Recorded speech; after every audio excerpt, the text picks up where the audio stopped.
Mike Murray. This Is SNL. SNL By the numbers. Numbers.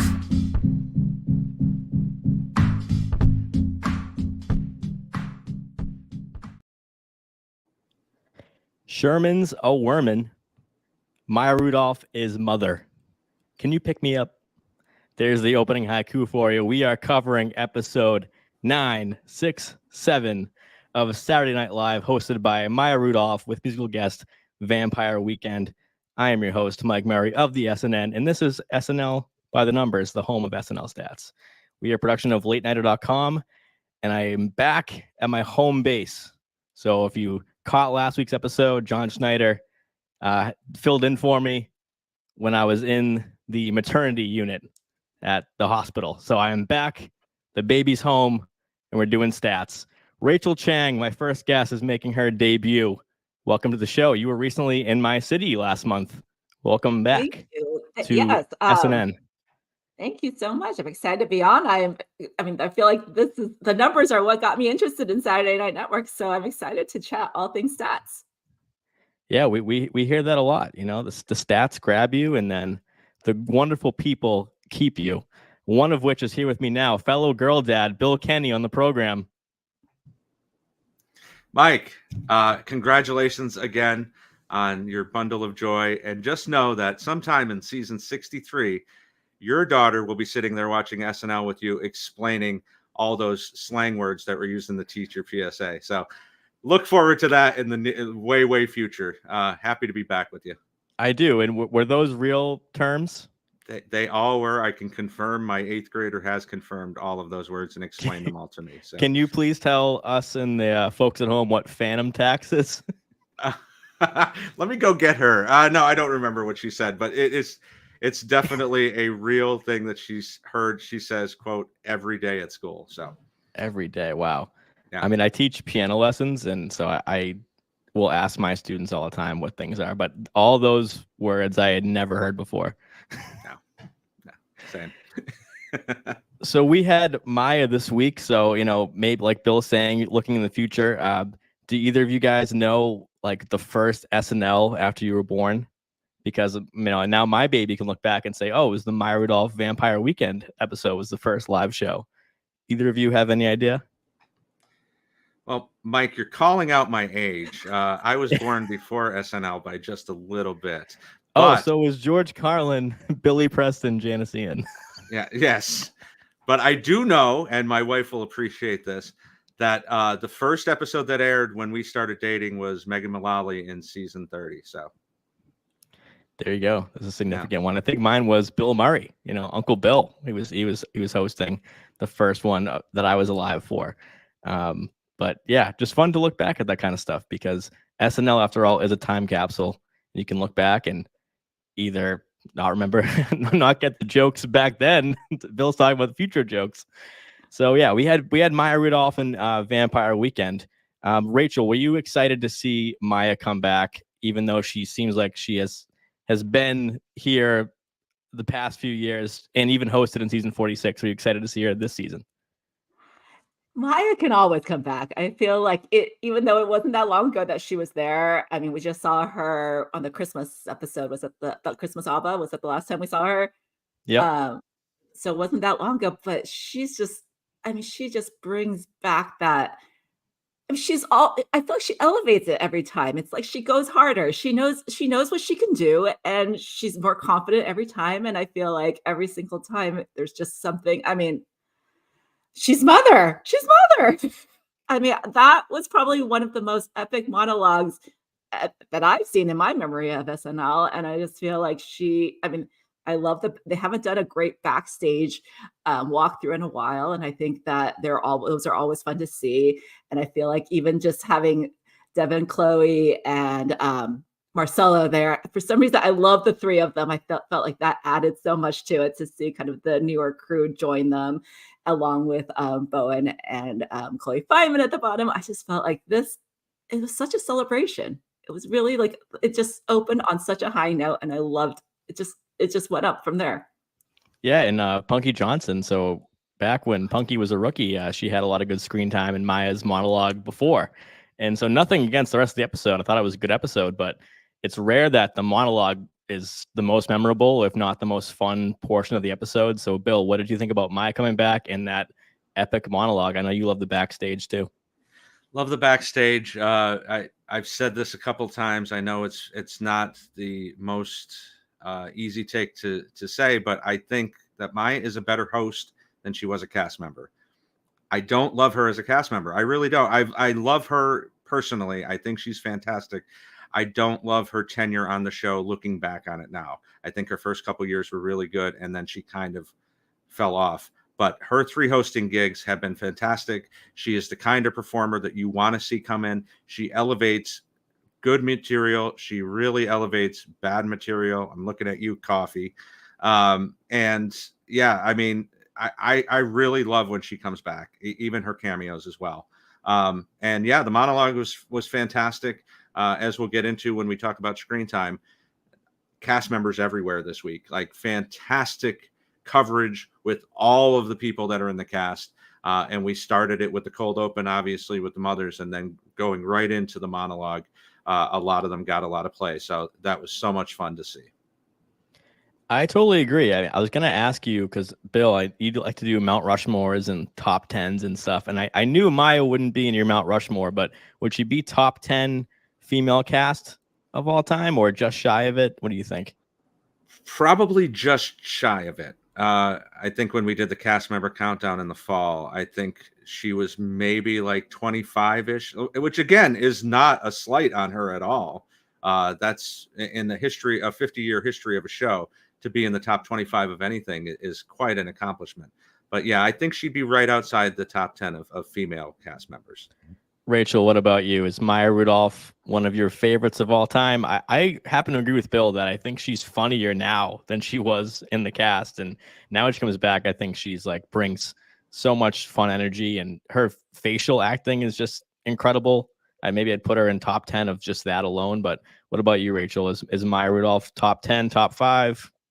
Ooh, I gotta say, I probably know the current cast better than I don't quite have my historical 50-year knowledge as finely tuned as you guys, but I mean, I just feel like she is synonymous with SNL, and I feel she probably would be definitely in the top 20 of mine, but I'd have to go through and really. I'm taking these rankings really seriously. I really stressed out about all the rankings we're gonna do, so yeah, she would definitely be among the greats. Yeah, I mean, Bill, I think on this program, on the SNN, you said Heidi Gardner was on your Mount Rushmore of women of SNL. Is that still true? That's fake news, Mike. Fake news. That's fake news? No, I said if she continues on her trajectory, if she has like a Mikey Day renaissance in the last 3 or 4 or 5 seasons that she's on the show, she will get into the Mount Rushmore. I don't think she's quite there yet. If I had to, if you pressured me for it, I'd probably say she's number 6 right now. But yeah, she's very, very close. And I think she has the most potential to break into that Mount Rushmore than anybody we've seen over the last 10 years. All right. Well, she's having the best statistical season of her career. So if we keep that up, then she will make her way into the coveted Bill Kenney female SNL Mount Rushmore. So let's look at the screen time from this week. This one was a doozy. A lot of people on screen this week. Shout out to the moms. So we had Mother's Day cold open last time in the fan favorite Elon Musk Miley Cyrus episode. So it's been almost exactly 3 years, right? So season 46, weird season, and Maya Rudolph had just hosted right before that. So we're here, and there's new cast members, so therefore there's new moms. So let's break down who we saw and how much we saw of them this week. Of course, Maya Rudolph at the top, 21 minutes, 26 seconds, followed by Vampire Weekend, 8 minutes, 12. Fun fact, Vampire Weekend made their SNL debut just 3 episodes after Maya Rudolph's last episode. So you remember back in season 33 when they had the writer's strike, so Maya did not come back after November. She was in that Brian Williams, that famous episode. They took a break and they came back with what cast member? Casey Wilson. So that was the replacement, quote unquote, for Maya.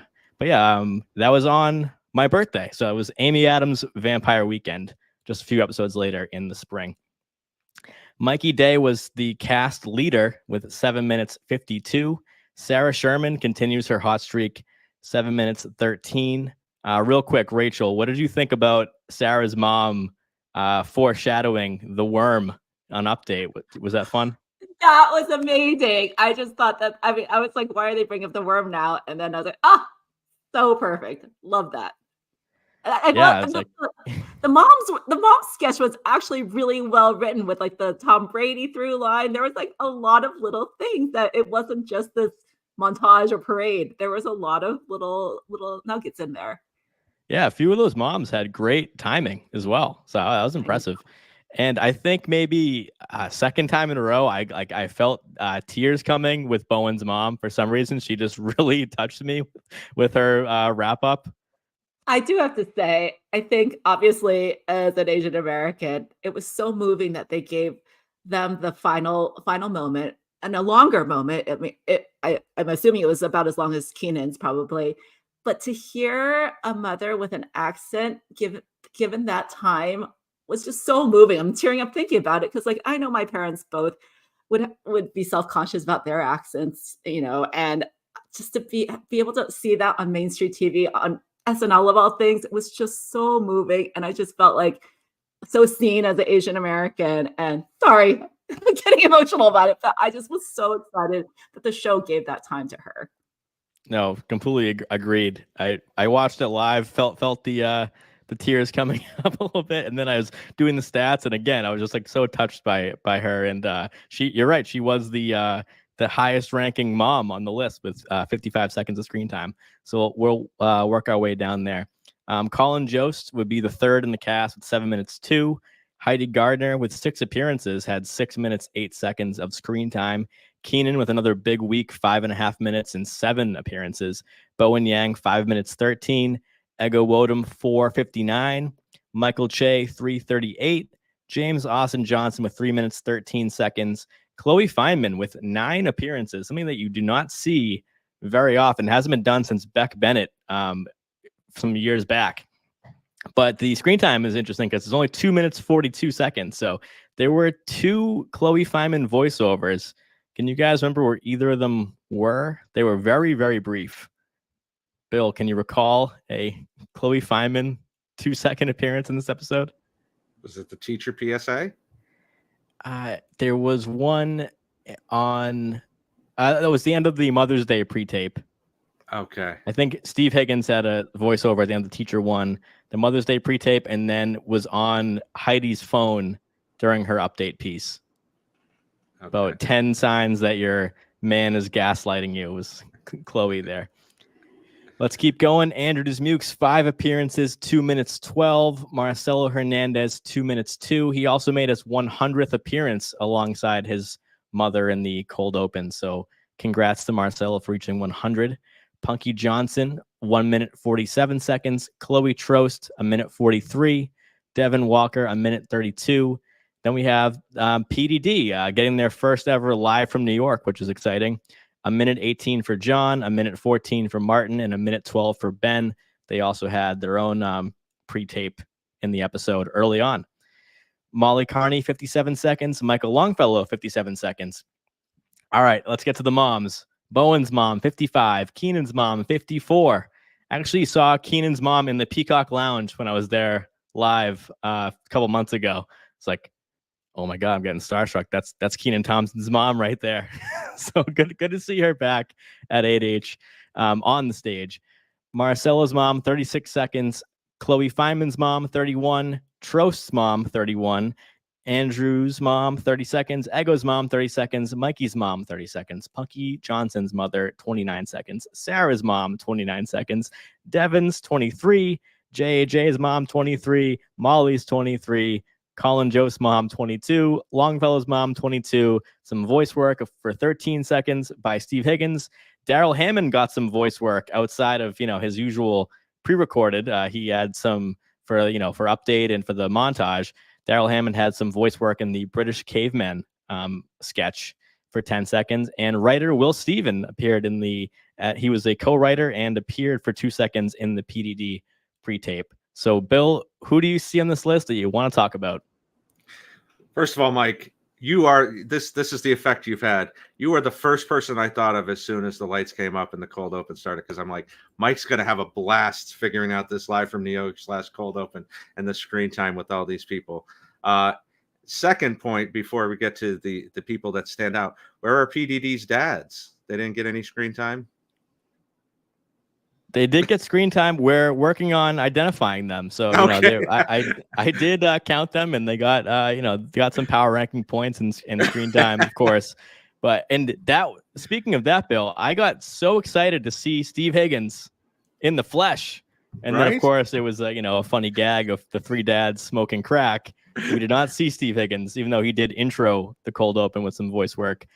So I thought that would have been amazing to see Tim Herlihy and Steve Higgins, but no, we got three actors that to be named later. Fantastic. Yeah, somebody in the chat on Saturday, I think, said, was that really Higgins' dad? I'm like, oh, what are you talking about? No, that is not Steve Higgins, the god.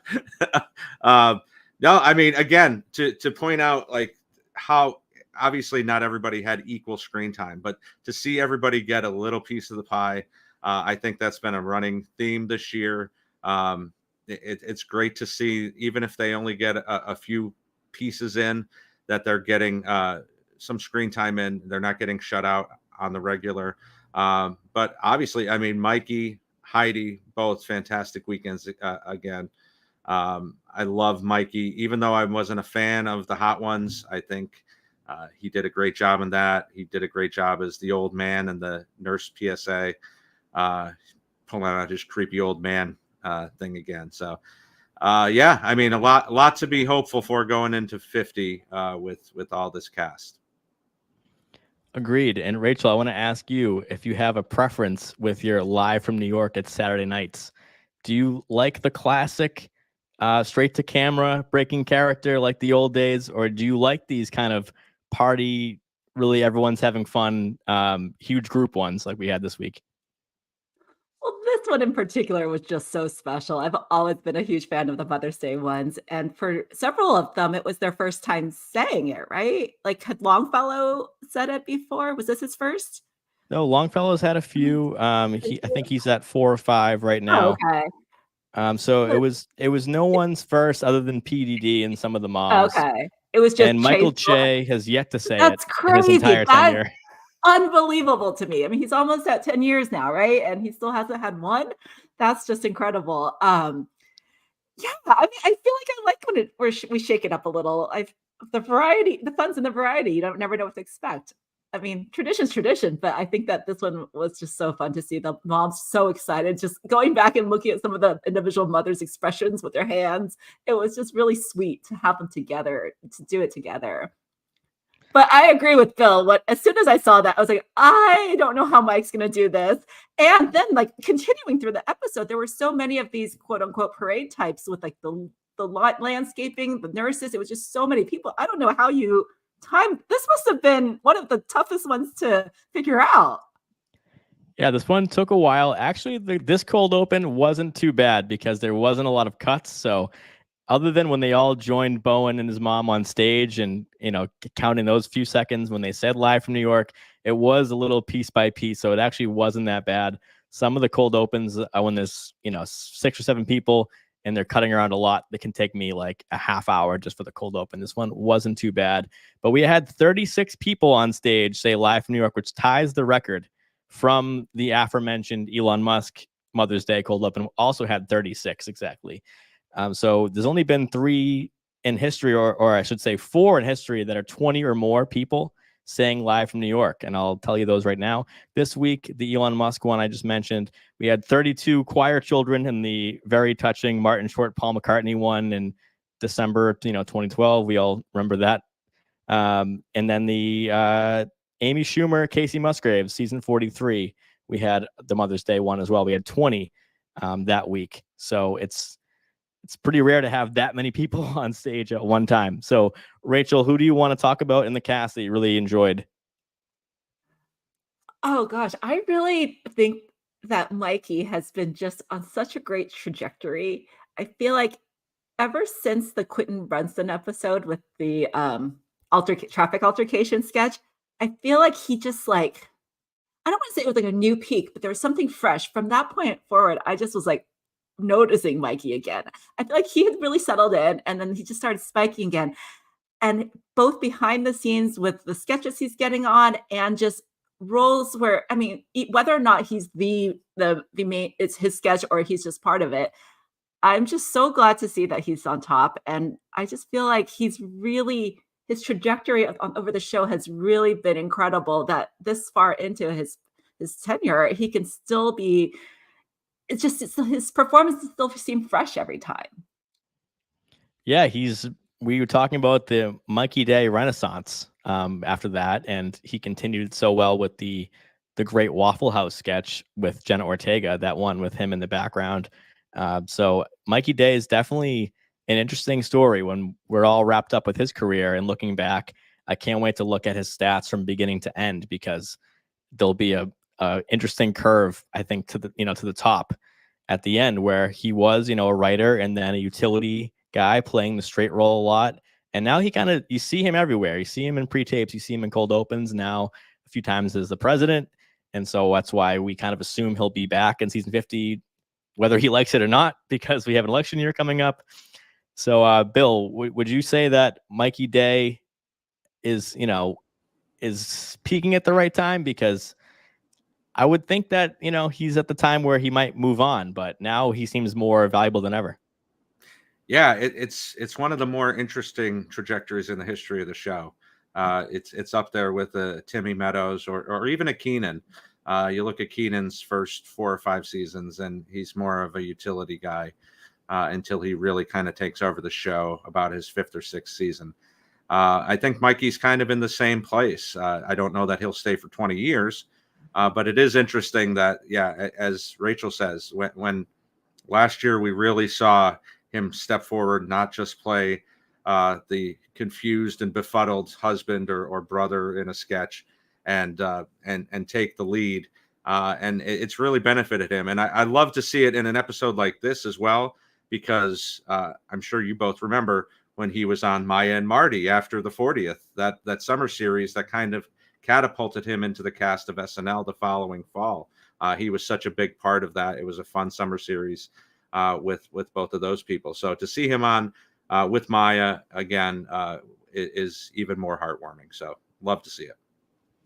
Agreed. And I always love to shout out the David Blaine sketch with Mikey Day. If you haven't seen that, it's the first time I ever saw Mikey Day. Of course, he was on Wild and Out, and then, as Bill said, the Maya and Marty show, SNL writing staff, and now here he is dominating the show, and after all these years. So let's talk about Maya Rudolph's hosting performance, because we talked about what she meant to the show back then, and now she's coming back.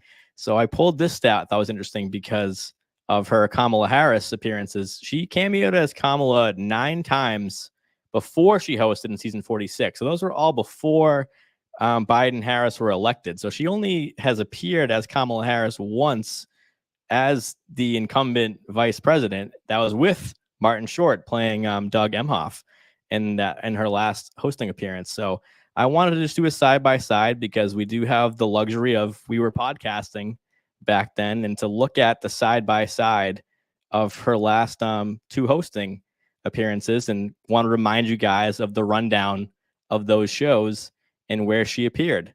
So if you guys can take a look for a minute while I kind of give the audience some context, and maybe tell me which one you liked better. I mean, way different times in the world, but Maya Rudolph is Maya Rudolph. So we had her in the cold open last time, the Snatched, Vaxxed, or Waxed cold open.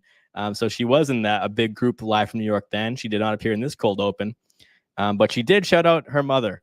She does that. I love to see the photos, the bumpers when she pays homage to Minnie Riperton in her album covers. So her mother was there in spirit for sure. Maya Rudolph monologue last time, 5 minutes. As I mentioned, she had the 3 rookies beside her then, 5 minutes compared to this epic monologue this time. And then, of course, the Hot Ones was the opening sketch. So, Bill, you have some opinions on that sketch? You're not a fan, or were you a fan the first time and not this time? I was okay with it the first time. It's such an interesting trend this year to me. It's just one of those things when you spend way too much time thinking about the show. The stuff that they've brought back this year that you never thought you'd see, and some of it good. I wish that, TT and Mario had made it in 19 years after it was on. Like, I love that kind of stuff. Or when they did that with the retirement party with Kristen and Will Forte.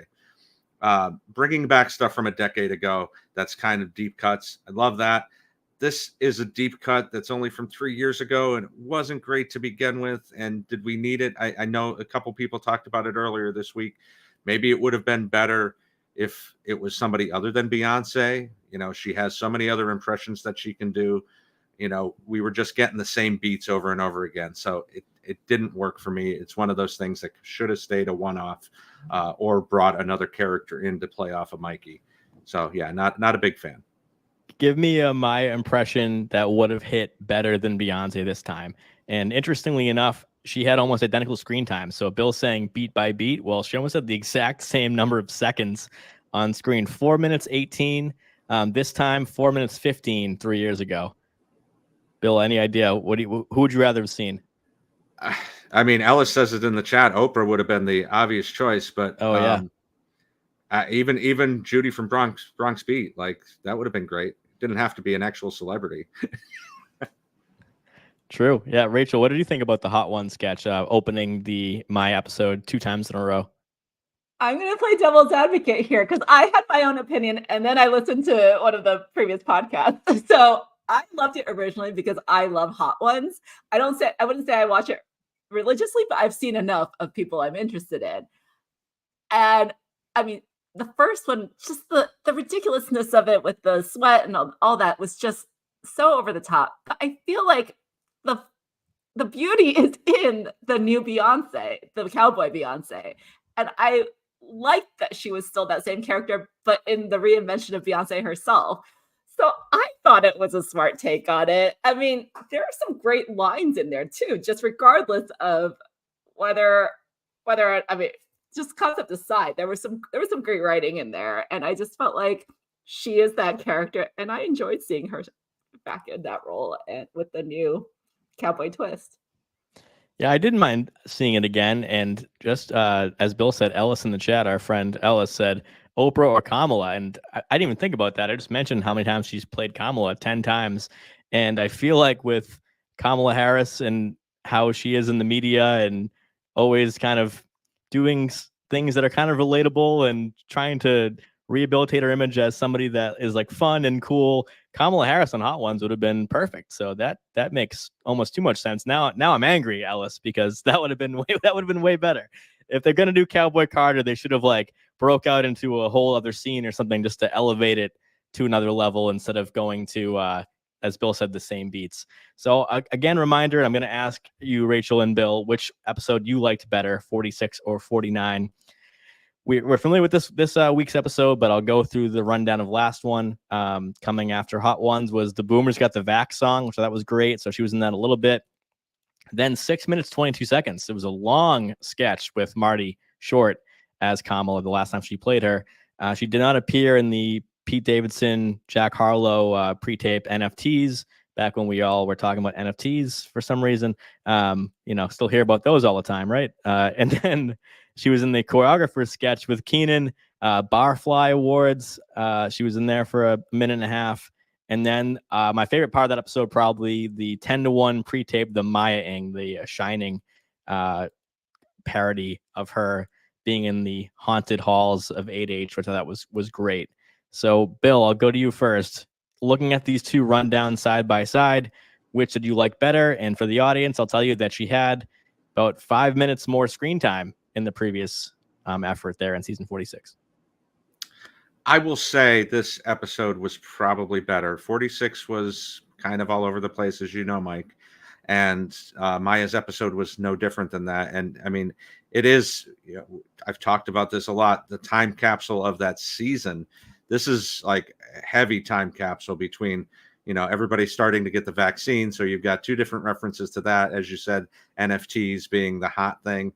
But the only thing I'll say in deference to season 46 is the Maya Ing. We said it at the time, and I think I would stand by this. top 5 sketch of that season. Like, that was so wonderfully done. And it's something you should go back and watch. I watched it again this week, and it's fantastic. So overall, I'd say this week was better, but yeah, there's some highlights in season 46 as well. Agreed. Yeah. And the Maying, that's totally, as we say, for the fans, it's for us, for these crazy people that podcast 3-4 times a week about SNL. So that's one that could have easily been cut for time, and we still would have appreciated it. But it's great to go back and have it be canon in the show, because as Bill said, he just rewatched it and can remember, maybe if you were watching live, any of you, that at the end of the night seeing that come up, and it just was a really cool 10-1. I would love them to do that more. Is if you're going to do kind of a fan service piece, just hide it at the end. It's a quick little piece, and we can see those kind of backstage and all the SNL lore stuff. So Rachel, what do you think? Do you agree with Bill that this one was a little better, or you have fond memories of the NFT vaccination days?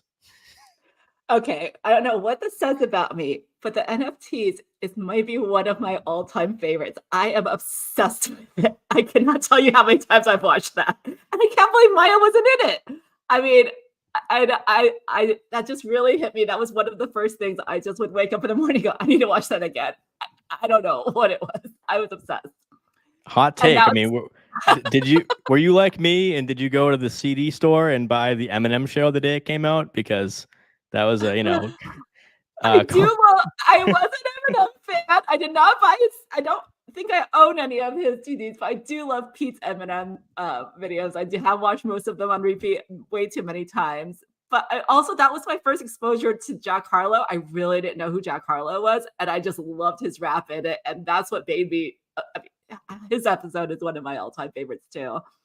So, but I meant to do my homework and watch the 46th episode again, and I didn't. But just looking at the titles, so many of those were standout sketches that I don't know. It's kind of, I feel like the monologue pushes this episode over the top, but there are a lot of great sketches in that 46th episode too. I mean, I remember loving Boomer's Got the Vax, the Mayang. So, it's a hard call, tough call. Agreed. And Boomer's Got the Vax. I remember that most fondly for the second appearance of Ego Odom's legendary character, Edith Puthie, from the name change Chris Rock sketch in the premiere. That's I referenced that on this podcast very recently because of Bowen Yang's doctor with Ryan Gosling coming back from the Nate Bargatze plane sketch.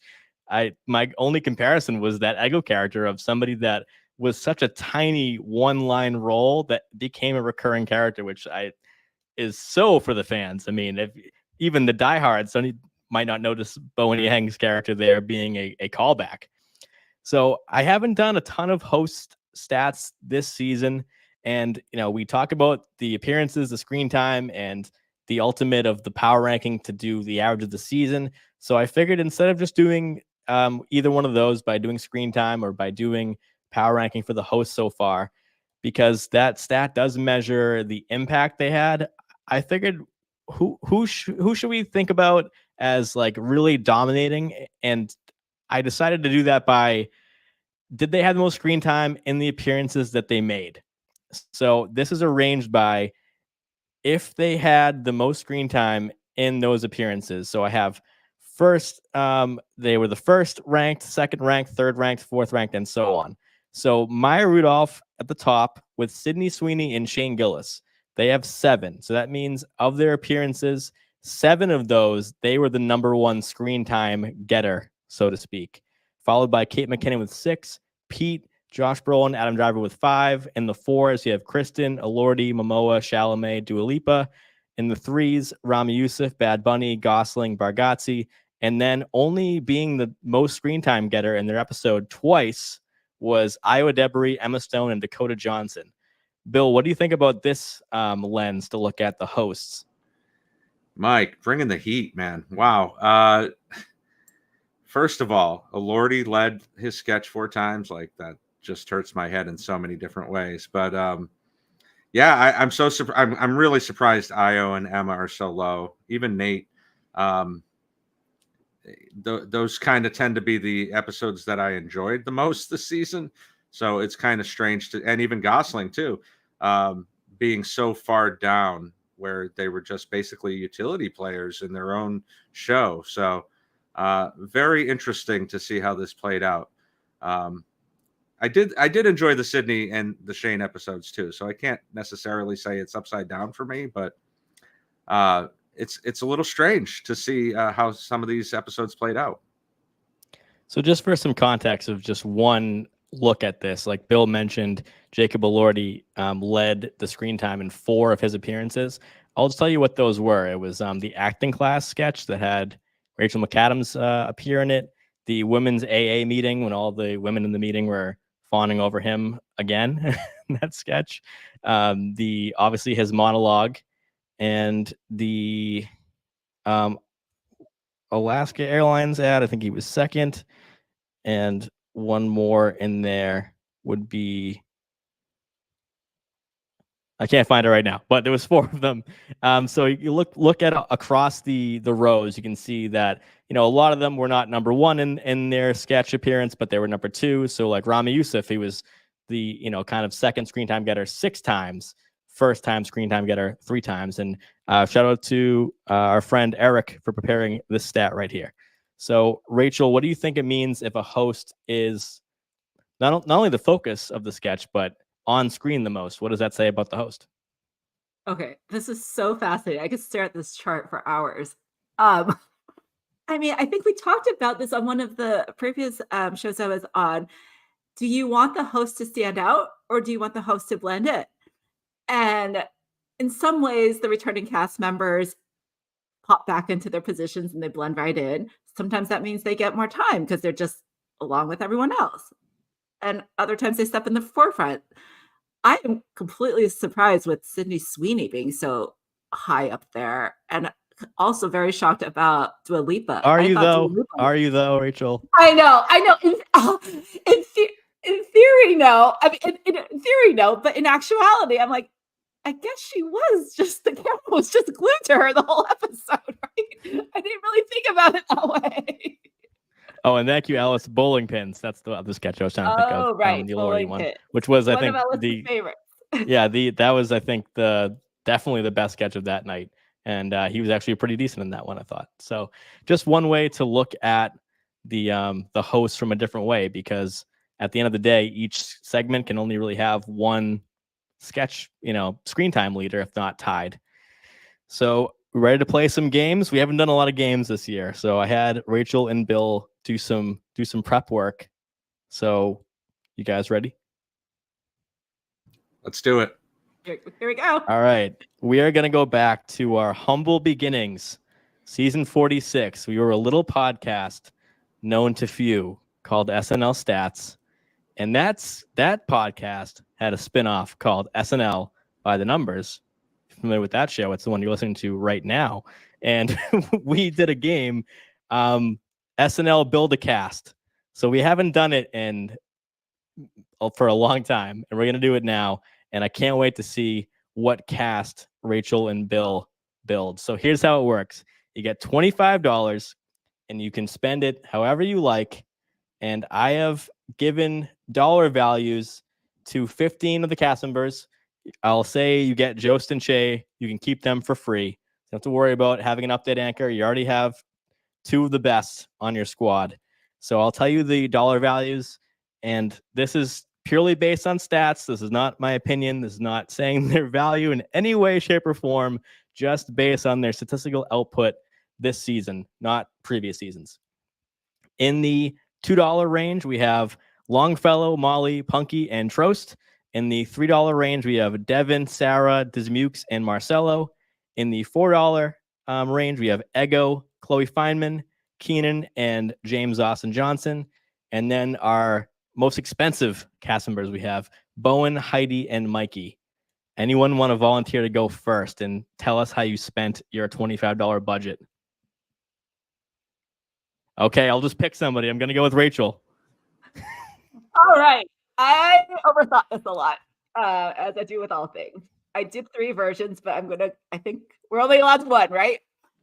This was an interesting drill that made me realize how I feel like how I feel about certain cast members is not how I spent my money. Like I think Heidi is so valuable, yet I think I only picked her in one of my 3 takes. So, and I don't know why. Like it's just Rachel's over here doing mock drafts to prepare for this. Rachel, are you the person that makes like 18 brackets during March Madness and picks a different team to win each one? I used to. I did that with, oh my God, Academy Award ballots. I used to have so many versions of those. One of them had to win, right? This is Rachel's the Mel Kiper Jr. of the SNN. Okay. I will say that if you want to play this at home, I did tell Bill and Rachel that, you know, you can view this as just kind of building your favorite cast with the allotted money, or you could pretend that you're doing a fantasy draft, like you know, 1 week like DraftKings FanDuel kind of thing, where you want to get the most value, the most bang for your buck. Say if you were building for season 50 and you had this amount of money to spend, how do you like score the most points? You could view it that way. Either way you want to play it, it's cool with me. So Rachel, what do you got? Which of your 3 teams did you go with tonight? Well, that was the problem. The problem is that you gave me choice. So I did one of my favorites. I did one of power players, and then I did one with a mix. So I've got to go with the mix. I'm also I'm a huge fan of the featured players of the last 2 years. So like in some ways I just want to put them all in. But ultimately I went with Bowen, Mikey, Ego, Keenan, Marcelo, Longfellow, and Punky. All right. So how many cast members is that total? 1, 2, 3, 4, 5, 6, 7, 5, 10, 14, 15, 16, 17, 18, 19, 20, 21, 22, 23, 24, 25. I think I did that right. The math checks out. So we got a cast of 7, just like season 1. So that's a solid, you know, diversity of, you know, not just having 4 people on your cast. You know, we have 7 different players to go with. So we'll come back to Rachel's team, but we'll hear from what Bill has to spend his money on. Well, I think I definitely leaned towards favorites. It was hard to come up with, and it is 7 people for me as well. I'm obviously going to start with my future Mount Rushmore, Heidi Gardner. I've got JAJ, Sarah, Keenan, Marcelo, Ego, and one of my favorite featured players of the last few years, Chloe Trost, bringing up the rear. So yeah, that's my $25. All right. And how many cast members do you have, Bill? That's 7 as well. All right. So we both have teams of 7. And of course, you know, I calculated this to make the dollar values, but I couldn't make them all equal. Otherwise, you know, some cast members would cost, you know, $3.49. And we don't want to do all that math live on the air. But I will ask you before we, you know, read your teams one more time, who do you think is the best value on the board? Because this is based on all their stats this year. And I had to just go, you know, 5, 4, 3, 2. So there are some steals in this draft, if you will. Rachel, who do you think is the best value at their dollar? Oh, I feel like Marcelo, maybe. Marcelo feels like he should be worth a little more. But Mikey is just, oh my gosh. Yeah, I can't. Bill, what about you? Who's the steal on the board? It was my understanding that there would be no math. Yeah. There's always math, Bill. I've got to say probably Sarah. I think even though it hasn't been as strong of a season as she had last year, she's had some of the biggest highlights of the year, and she's been consistent week to week. So Sarah at $3 seems to be quite the steal. You would be right, Bill. Sarah is the best value. $3, that would get you, if we did the power ranking divided by that dollar value. So thinking about all she's done this year, screen time, recurring characters, anything, all of that, she would be worth 21 points per dollar, which is really good value. That's better than anyone on the board. Rachel, not far off. 4th best value was Marcelo with just like 19.8 per dollar right there. So, and no one mentioned that we have Keenan for the first time ever is not in the top dollar value. So Keenan's a great value too. He's number 3 behind his Mukes, about $19 and not dollars, points, 19.9. So there's a lot to think about with this, but If you want to play at home, I'll say one more time, $5, Bowen, Heidi, and Mikey. $4, Ego, Chloe Feynman, Keenan, and JAJ. 3 would be Devin, Sarah, Dismukes, and Marcelo. 2, Molly, Longfellow, Punky, and Chloe. So can you read your teams one more time, a little slower, Rachel, and I'll see Yes. who had the best value. We're not allowed to change, right? I'm not going to remember, so you could change. No, I'm going to stick with my team. Oh, wait, did you mention the full list of undervalued people, or did you just can we find out just out of curiosity? You want it? Well, who's the worst value? No, you said the best values. Oh, the best values at their amount Sarah and Marcelo, would be Sarah number 1, Dismukes number 2, Keenan number 3, Marcelo number 4, Mikey number 5 would be at their dollar amount on this game. They would get you like the most fantasy points or whatever you want to call it. Yeah, Dismukes. I should have gone with Dismukes. Okay, my mix. Because I'm gonna calculate it live. So give me your 7 people. Okay, I'm not going for power here. I'm going for my a mix of. I don't know what I'm going for here. I know. Okay. Bill didn't go that way either. So we're just gonna see who wins. There has to be a winner. Sounds good. Bowen Yang, Mikey Day, Ego Nodum, Keenan Thompson, Marcelo Hernandez, Michael Longfellow, and Punky Johnson. All right. So we have a total value of 127.5 for Rachel's team. Bill, let me hear your team again. Okay. Heidi, JAJ, Ego, Keenan, Sarah, Marcelo, and Chloe Trost. Yeah. All right. Bill's going to come in at 130. So on the very, very close right there. So good job, guys. All right. So that's the Build a Cast game. Just a call back to the old days of the podcast. So thanks for playing. It's always fun to look at it this way because, we all love the cast in different ways, and thinking about it in a stat lens just complicates things like crazy. So, all right, we ready to get real contentious now, Bill? Ooh, let's do it, man. All right, because the last time I've only done this once on the podcast, and it happened to be when you were here. Yes. And things got pretty heated at times. Thomas and I were pretty close, except for some very glaring differences. So it'll be interesting to see where Rachel and I fall. And if I am going to throw this off, I can tell you that already.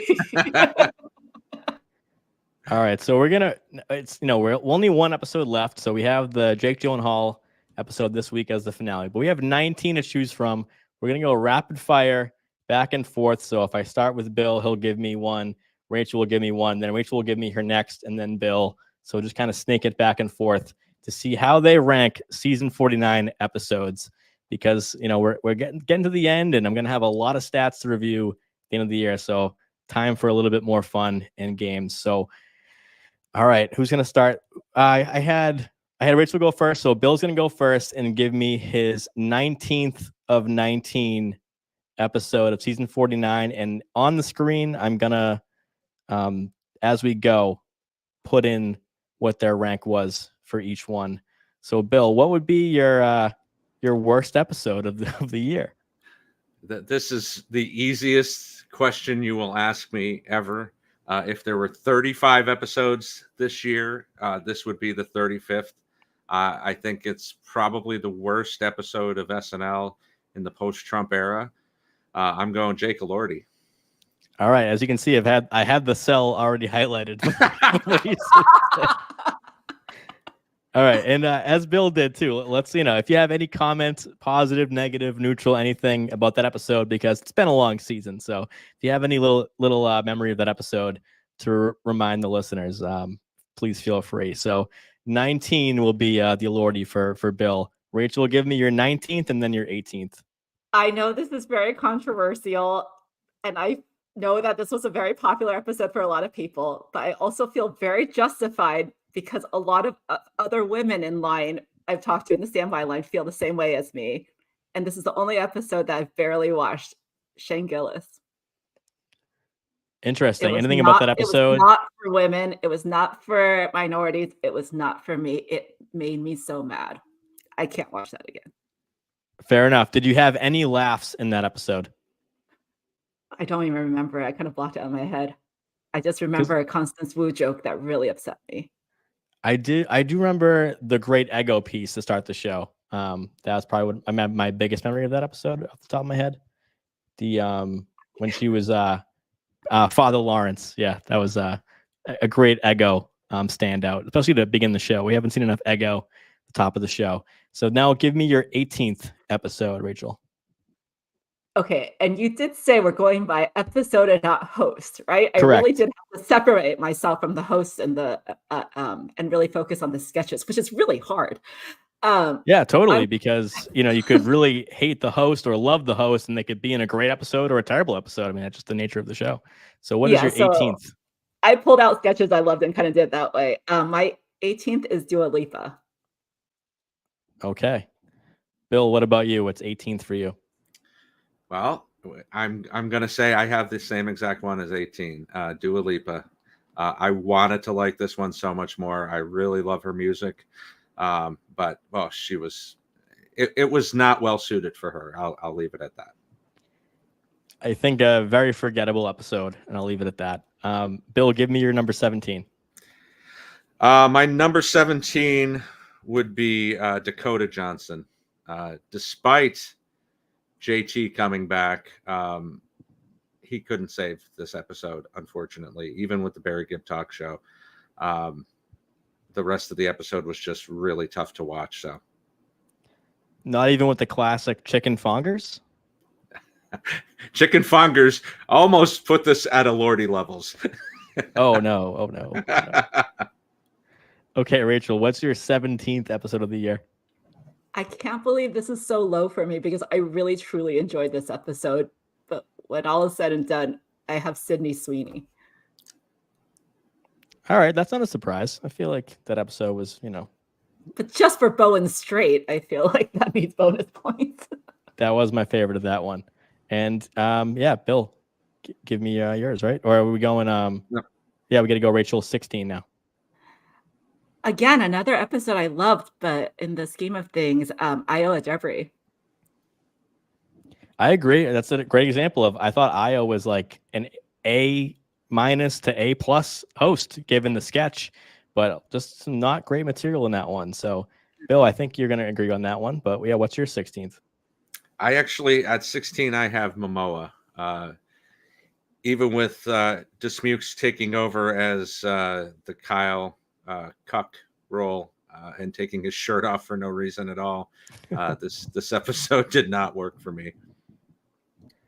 I will say in the chat, Ellis had Momoa at 19 and then Maya. So he has Momoa and Maya Rudolph below a Lordy. So interesting. So Bill, give me your 15th.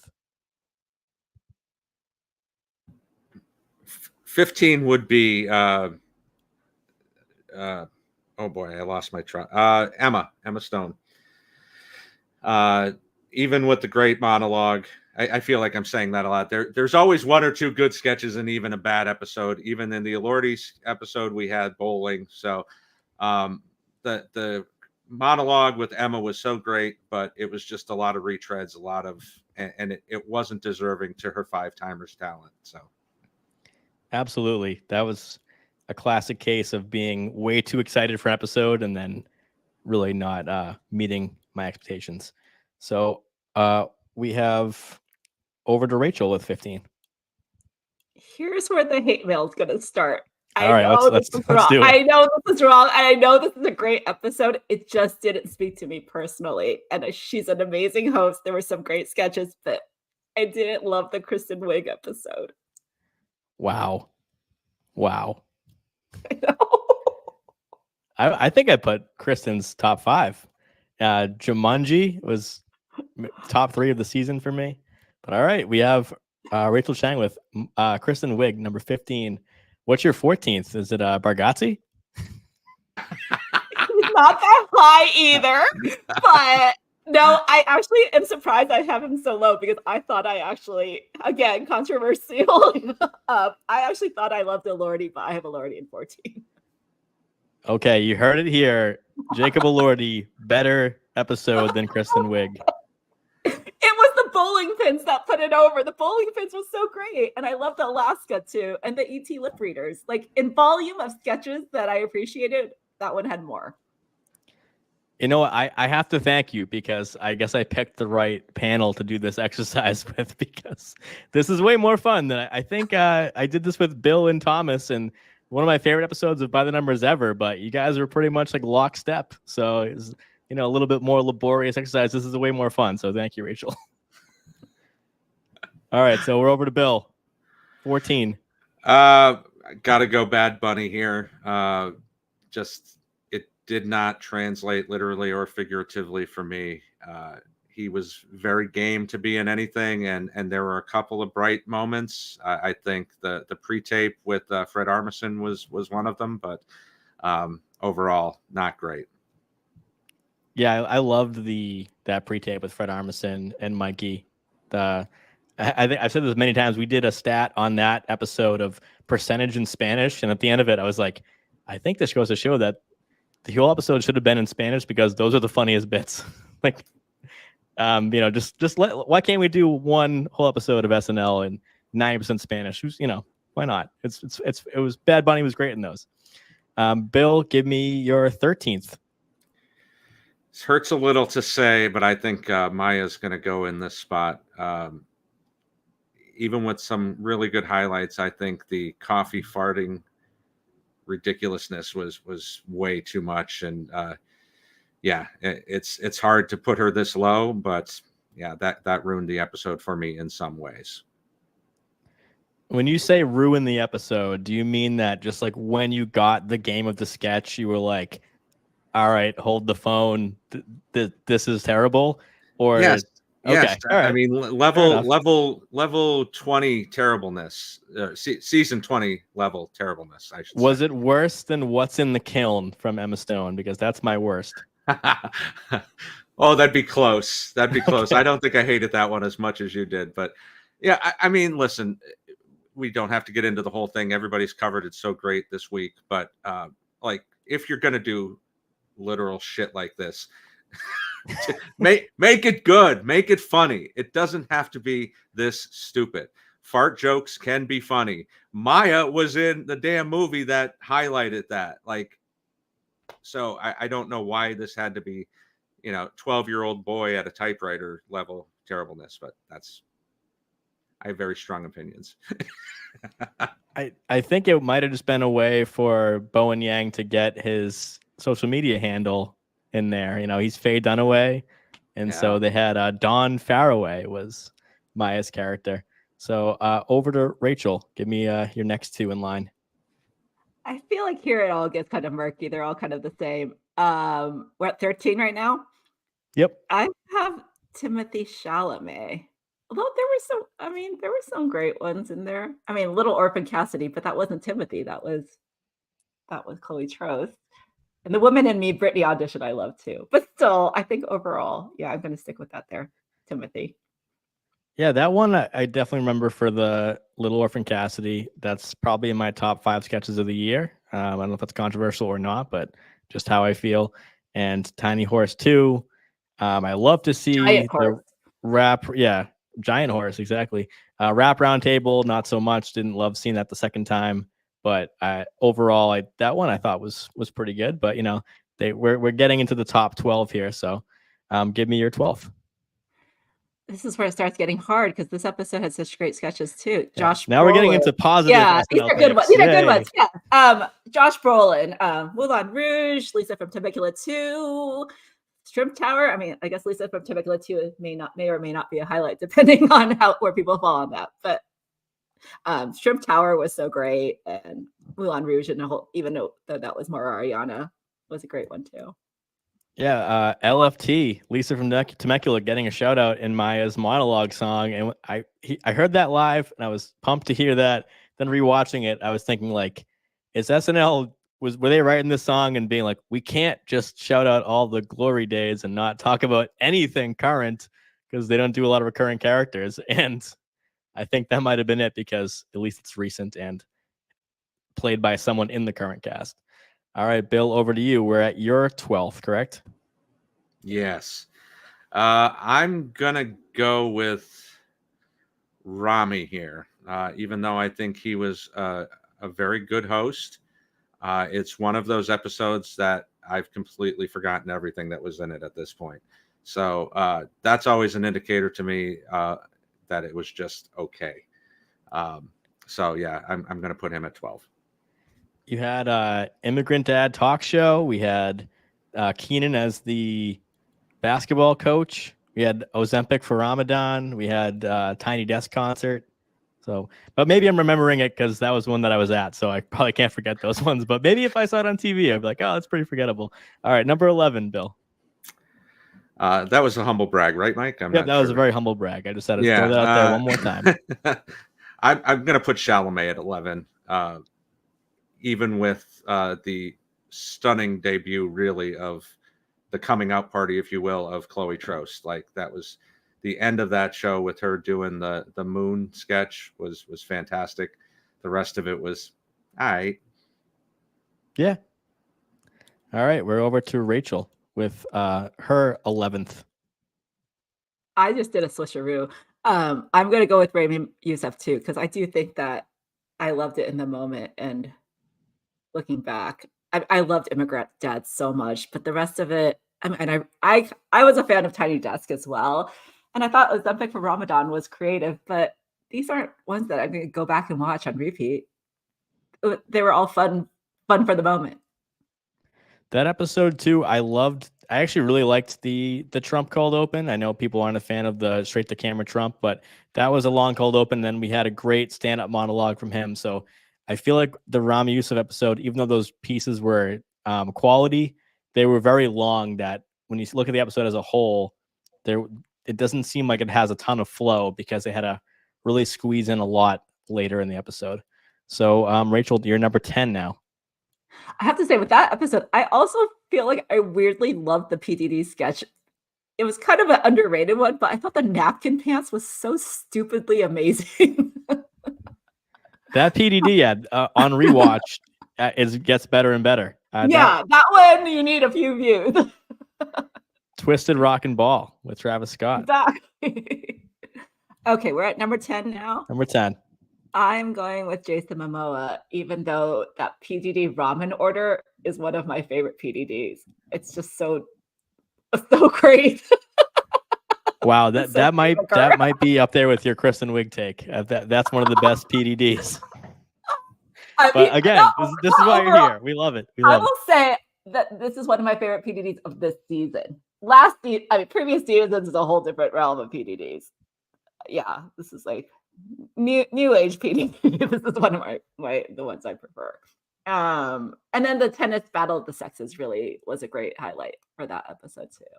Yes, that was my favorite from the Momoa for sure. Yeah. Bill, over to you. Number 10. We're in Bill's top 10 now.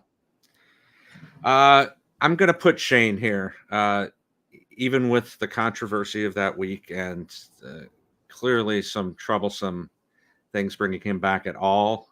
There were some highlights. I think the Trump versus Trump with the gold sneakers was fantastic. And so good. And as you said, with Ego as the minister was really good as well. So yeah, I mean, it's higher than I would have thought I would have had it before the show, just because of it felt like it was just going to be taken over by all the controversy. And in some ways it was, but there was some good sketch comedy there after all of that. Agreed. That was one that watching it, I just couldn't enjoy it because I was just nervous. And then you watch it, go, okay, there's some good writing in here. So, but I think in time we'll look at it probably not favorably, and that's okay with me. But if you rewatch some of the sketches, they're pretty good. And yeah, the Trump sneakers was just top 5 pre-tape of the year for me. Bill's number 9. Number 9, I'm going to go with our favorite former cast member, Pete Davidson, starting off the season. There was some okay stuff there. I'm Just Pete was pretty good. Obviously, Tay Tay coming in and introducing Ice Spice, and but yeah, it was just as you would think a former cast member who was never in that many sketches would go. So, Well, I think that's probably shocking to listeners that this means that Rachel and Bill have Pete in the top 10. So over to Rachel, getting further into your top 10. Where is Pete coming up next? I am a huge Pete Davidson fan, so Pete is not coming up anytime soon. Okay. I just did a switcheroo again, and I'm gonna go with Maya Rudolph because I think I had recency bias and put her higher than it deserved, because I think I loved the first half hour of this episode, and then the second bit was kind of not as. I felt like they kind of got samey. Yeah, I agree. I think the monologue was so good. Mother's Day cold open, so great. Love to see it. And then everything else in the show was nothing was bad. Even the coffee one, I don't think it was that bad. It definitely wasn't good for me, but nothing really came close to those first two pieces afterwards, which I think if you're looking at a whole body of a show, that's not a good sign. So now we're going to number 8 for Rachel. I feel like this might be controversial too, and I feel like maybe I should have it higher, but I have Kate McKinnon here. Okay, Kate at 8. I mean, obviously Pongo is iconic, ABBA Christmas iconic, Tampon Farm. I mean, why do I have it so low? 19 episodes, 8's not low. That's a good episode. You're right. Bill, I want your number 8 and number 7 now. Number 8, I'm gonna go with Io here. I think there was some decent work here. Obviously, would have hoped for much better for her. Why'd You Say It was definitely one of the better sketches of that night. The work she did with Ego and the other game show sketch that night was really good as well. But hopefully she'll come back a second, third, fourth time, and she'll get some better material. Yeah, I think about that episode. I just think about Io losing her memories in the back of her head from the haircut at that late sketch in the court case sketch. Yes, People's Court. Yes. Yep. And number 7. Number 7, Josh Brolin, gonna put at number 7. All right, so we're getting to the best of the best. Why is Josh Brolin for you one of the best of the year? I mean, it's already been mentioned. Some of the stuff, the Shrimp. Shrimp Tower was fantastic. He's one of those hosts, as somebody who's going to come up a little bit later, that just is kind of low key should be a 5-timer like Adam Driver, where he just somehow he really pulls off this material that you wouldn't think a serious actor would be able to pull off. So I really enjoy when he comes back, even though it's not that often. Noticing Bill still has Sydney Sweeney on the board. Is that a mistake? It is not. All right, over to Rachel. Oh my God, I just changed these 7 around. and 6. I don't want to change it. Maybe I should change it back. Okay. You can live edit. This is a live show. I know. I just edited, but then I want to edit back. Okay. I'm going to stick with it as is. I know it's kind of shocking. I haven't mentioned this yet, but I really like the Dakota. I know everybody else hated it. I love the Dakota Johnson episode, maybe because I was in the audience with JT and it was just so electric seeing his performances that overcompensated for some of the energy. But I love the PDD roast, the big dumb cups, the home videos. I thought is one of the better sketches of the season. I mean, there are so many beats to home videos that are just like, it was just done so well. The whole wrapping together of the two timelines and the accuracy of the Maury. I love home videos. Shout out to John in the chat. By the Numbers doesn't go on because it's ready. It goes on because it's between 8:05 and 8:15 on a Wednesday. Very accurate. Okay, so we are at Rachel's number 6. Sorry. I have Adam Driver here. I mean, so many highlights. We're trying. Tiny ass bag. Beep beep. Beep beep Also, is top 5. Beep Beep is one of the best. Even the Julia Stiles is kind of fun for people of a certain generation like myself. Tiny Ass Bag might be bottom 5 though. I just like Marcello in it. Yeah. We love Marcello. Adam Driver was like, why am I in this? Bill, over to you. 6 and 5. 6 will be Sydney Sweeney for me. I was much higher on this episode. I feel like this is what you do with an attractive person that's, more than just attractive. I think Gone Too Soon with PDD. I think Detectives was pretty funny. So Hooters, even though it was obvious what they were doing, was really funny as well to me. So yeah, I have Sydney at 6. And number 5. Number 5, I'm going with Kate.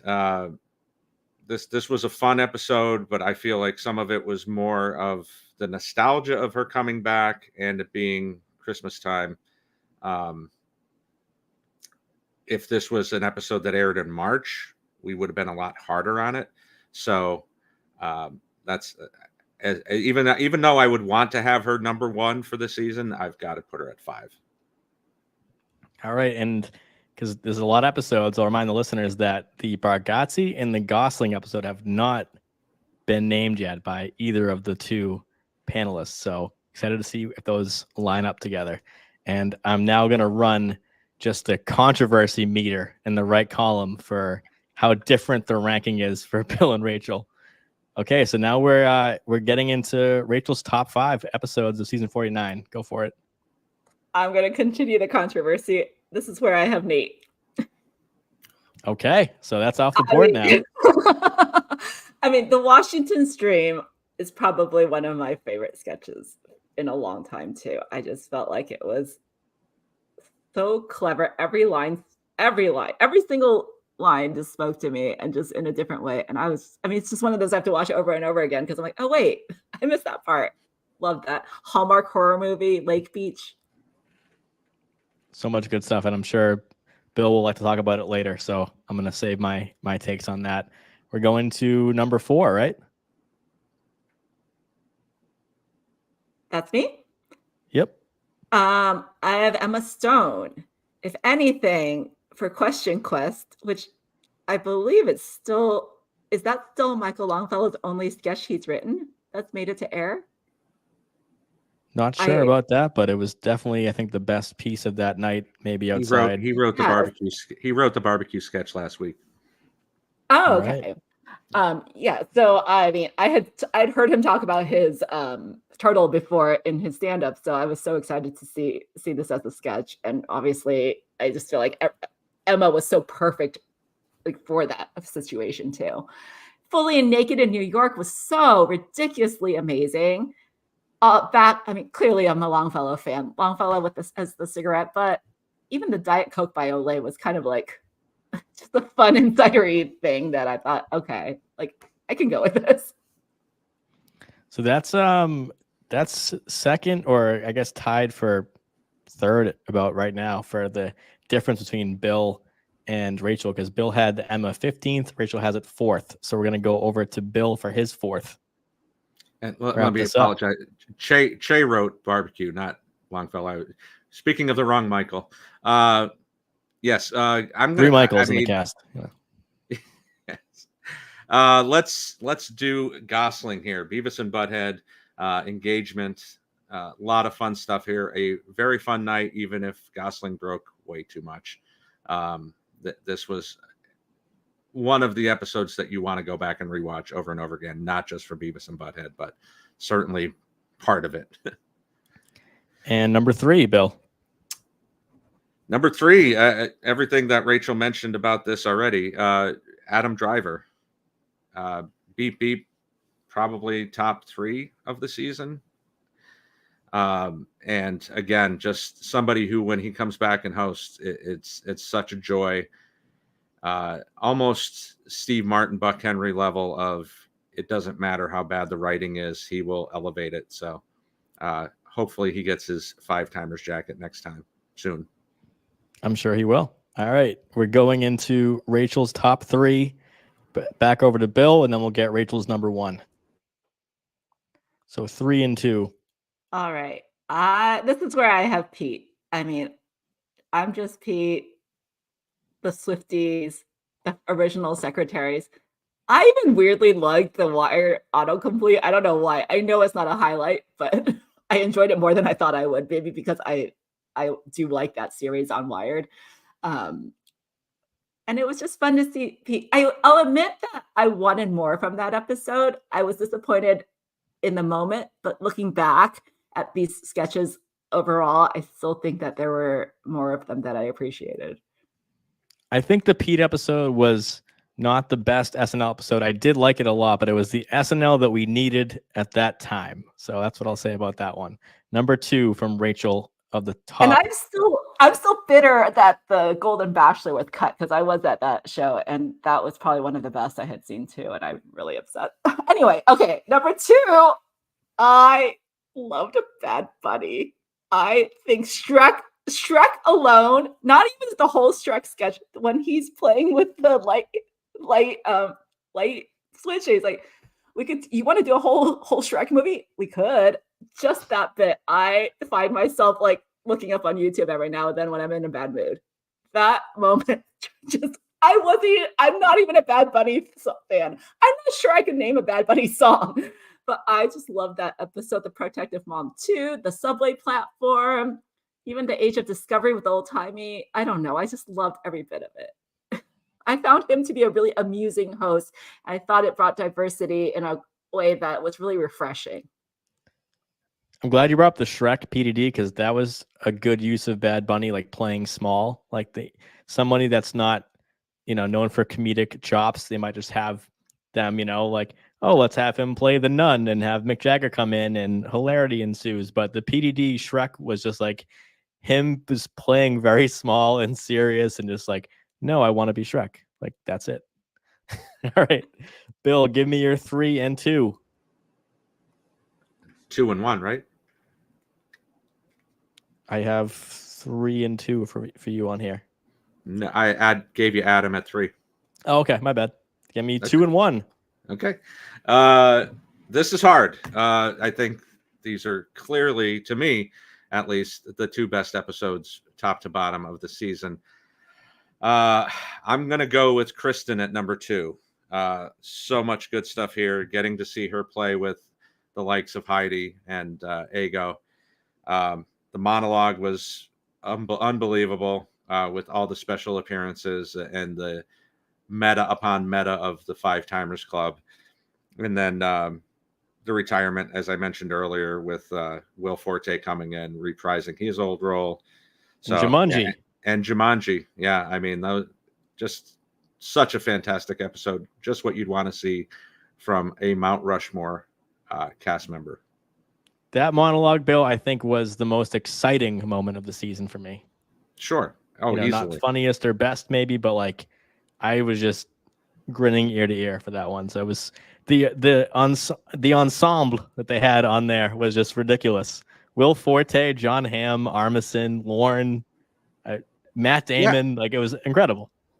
I mean, leave it to a brilliant show like SNL to still be able to fool you after all these years, because they show Damon and you're like, oh, that's nice, joke about him not actually being it. And then when they cut to the rest of those folks, like it's just, and the meta joke about why Ham hasn't been back to host after all these years, like the jacket's not fitting right on, like it was just fantastic. It's fan service at its finest. Peak SNL, as I like to say. Yes. So your number 1 would be Nate Bargatze. I mean, what a fantastic episode of SNL. Maybe the best episode of the last 2 or 3 years.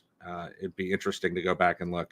Obviously, Washington's Dream, but Stab at Love was a great pre-tape take on the Hallmark.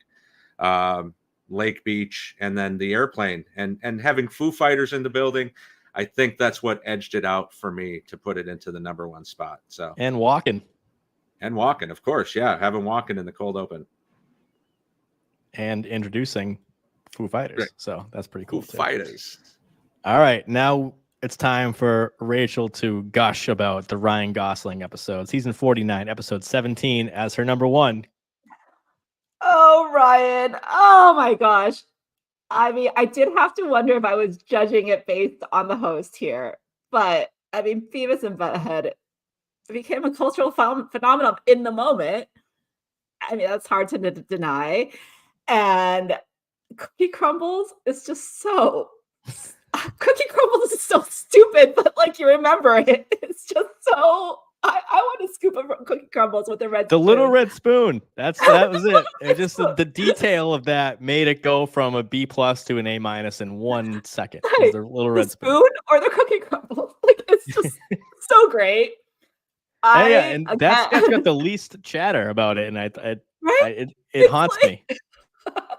As a Longfellow fan, loved Resident Boyfriend. I mean, that was just when they give him the camera. Oh, so amazing, so fabulous. And I thought it was just really good use of his humor. That I've been worried about his screen time all season, so I was glad that he had that. And Papyrus too. The fact they brought back Papyrus, which was already such a classic, but they were able to find another. Like it was just they just they bolted it. Yeah, I just thought there were so. I mean, and Ryan's approach to the show just makes it so much fun. I mean, yes, they're not judging it on the host, but there was good stuff there. I mean, I think you're definitely right. Unless this Gyllenhaal episode just knocks out of the park, because we have one left, that'll be the Gosling episode for Beavis and Butthead alone, of course, but just there was enough moments there that I think when season 49 is wrapped up, that'll probably be the one that's the most referenced as attached to a season will be Gosling. So can't argue with you there. So we have it. It was a long segment, but we got there. 19 episodes, talked about 2 times each. So we made it. Thanks for listening.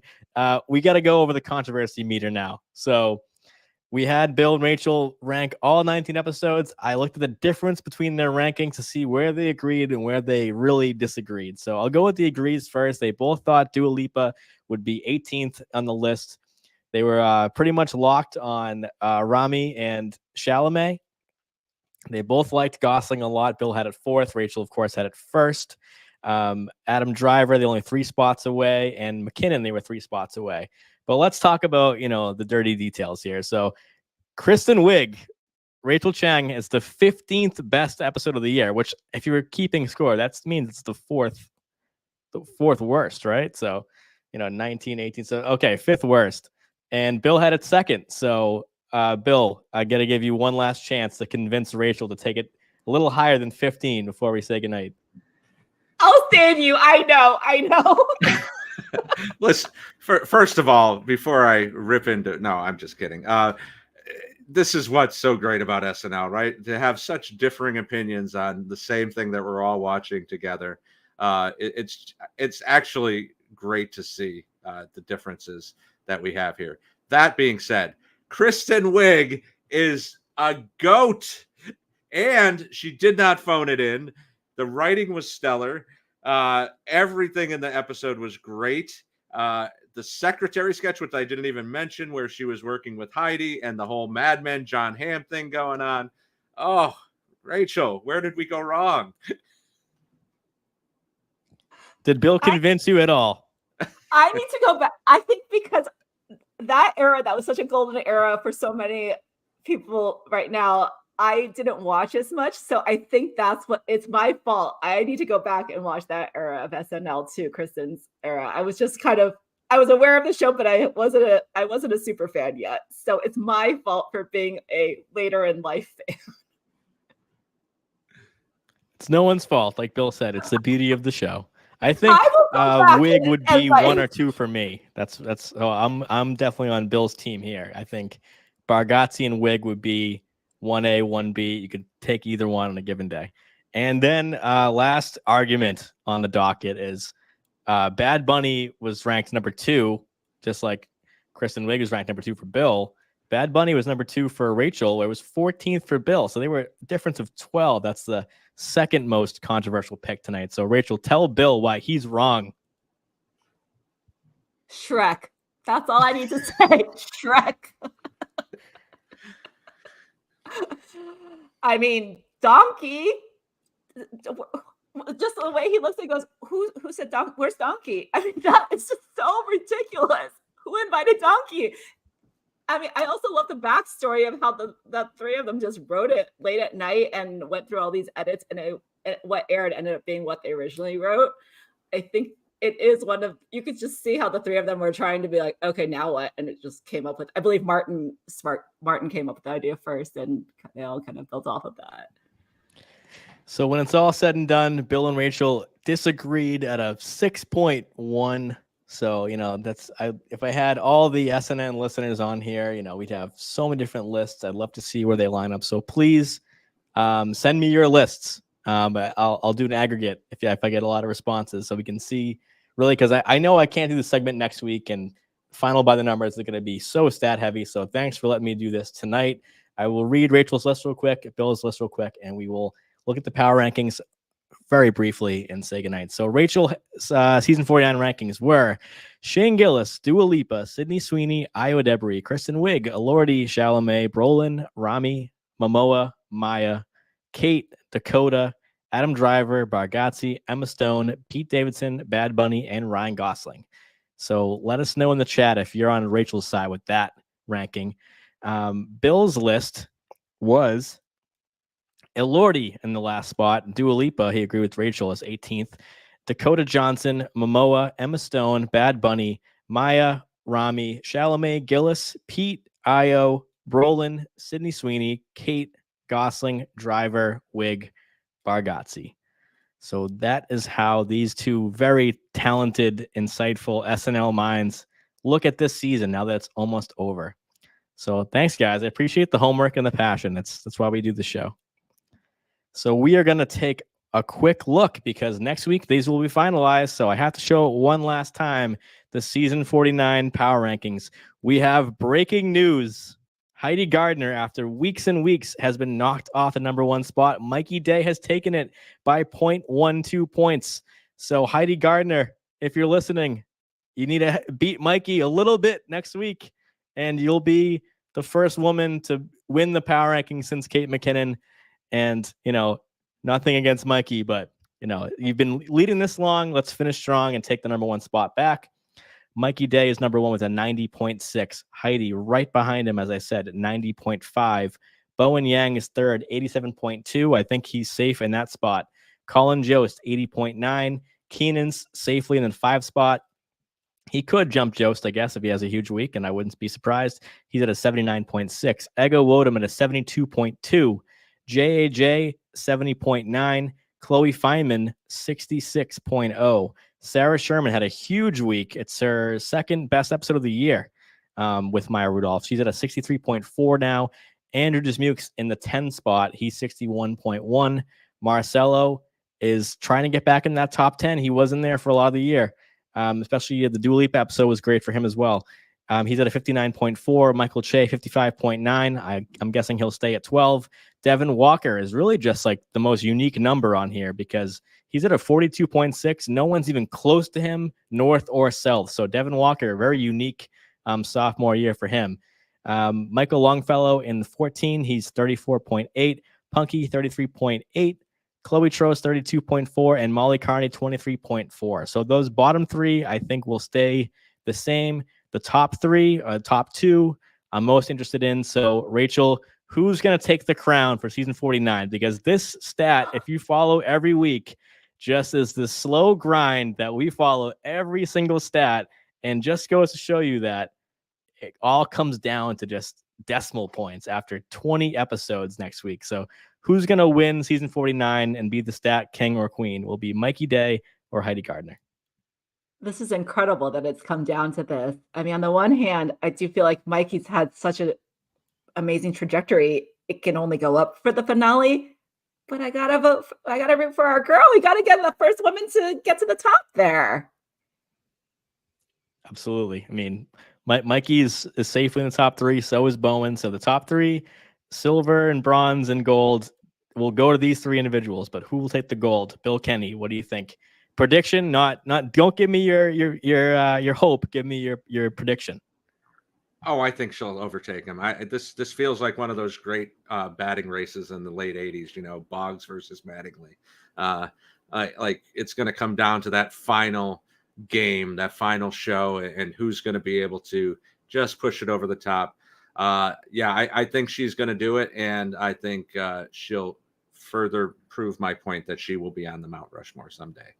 Oh, All right. I can't wait. I'm over here just giddy at this stat right now in the home stretch because this has been a Keenan Thompson sweep, for a while. We have had Kate, we've had Beck. So now with just three people who are just killing the show, killing it at the show, I should say, all season. And it's going to come down to episode 20. So we've had the Sarah and Dismukes race and the Dismukes Marcelo race. Those have been really, really tight. They kind of, broke apart a little bit this week, but stayed in that 9, 10, 11. So again, that's Sarah at 9, Andrew at 10, Marcelo at 11. So it would be a huge storyline on this show if Marcelo, as a featured player, cracked the top 10, the power ranking. That would be huge. So I'll be following that storyline as well. Rachel Chang, so fun to have you on. I loved that you were on for this show. You just made it so much fun. What can you tell the By the Numbers listeners, and why they should be begging you for you to come back? I don't know if you want me back after this. First of all, thank you for having me. This was just so much fun I love games, and I'm not a numbers person, but I'm a stats person, if that makes any sense. And so it's just so fun to see it in live time, and like trying here to see the tiny numbers that I usually study on my own. So this was really fun to see it in live time. And I actually am curious. I noticed a couple of the featured players hit their 100th episode recently. How are the rest doing? Are they really far behind? Like, are Molly and Longfellow really far behind Marcelo? Because Marcelo just hit his 100th. Appearances? Yeah, sketches. Yep. Yeah, I'll take a look. So Marcelo's now at 103.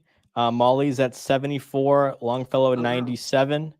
Wow. Chloe Trost in her rookie year is at 44. Devin Walker hit his 100th just last week, so he's at 103 now. Oh, it's so interesting how they've all it seemed like they were all kind of on even ground last year, and this year's kind of been different. And Devin and Marcelo, and wrapping up their second season of their SNL campaign, perfect attendance, never been shut out. So that's why they're over 100 now. Oh, wow. Yeah, the shutouts have been crazy. I can't believe Trost was the first one. Anyway, I'm just blabbing now about other things I wanted to talk about, other stats I've been curious about.